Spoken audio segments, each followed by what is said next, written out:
now that we've seen all of the interested parties of accounting information, all of the internal and external users of accounting information, you can see how this is a field that's almost always in high demand in terms of hiring. And I'm guessing most of you are in school right now because you either want a job or you want a better job.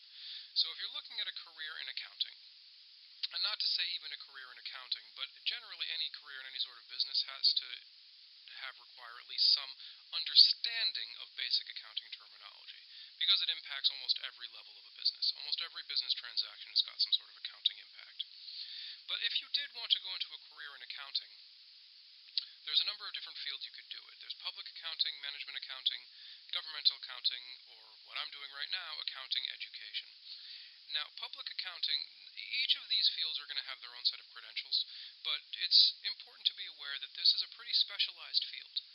We talked about accounting being a language. If you can get fluent in this language, you have an ability that not everybody has.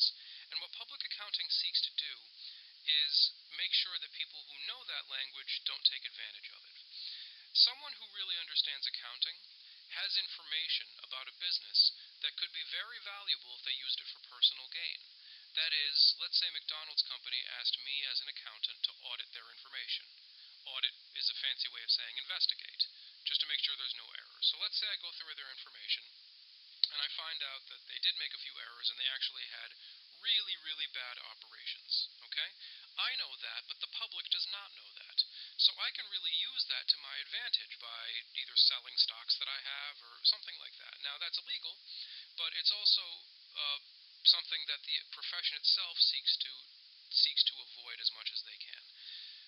Public accounting, you've probably heard of the credential CPA. That is a certified public accountant. A certified public accountant is a management credential someone can get. There's a series of tests you need to pass. You need to work in the field for a period of time. But once you have the credential, you are then authorized to work on accounting information both for companies and for individuals. And the idea, again, is that if you are a certified public accountant, you are working on behalf of your client.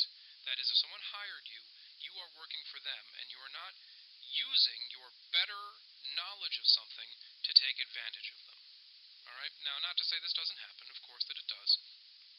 However, it is frowned on by the CPA licensing board, it's frowned on by the public in general, and the government as well, because the government has got a lot of skin in the game. That is, the government really doesn't want people to not trust accountants, because if people don't trust accountants, they're not going to keep their own books, they're not going to pay their own taxes, and we can't take advantage of the lovely economy we have now where everyone is willing to rely on each other and think they're generally getting a fair deal when they get involved in business transactions.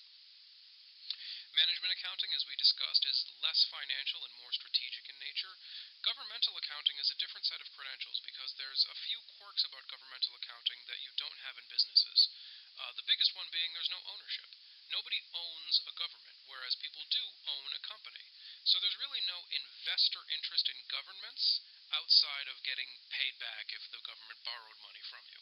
So that means you have a different set of financial statements, a different set of details, and a different set of credentials as to, not credentials, but criteria, a different set of criteria as to whether or not you would gauge if a government is functioning well financially. And then accounting information, training other people what you're doing now. You could say that your regular H&R Block representative is doing accounting education every tax season, when he or she takes information from the public and does their taxes for them. It's a very big field. It's a useful field for a lot of different organizations, and it's a specialized field, because not everyone has got the patience to sit through an accounting course and learn about it, so you should be commended for even being here.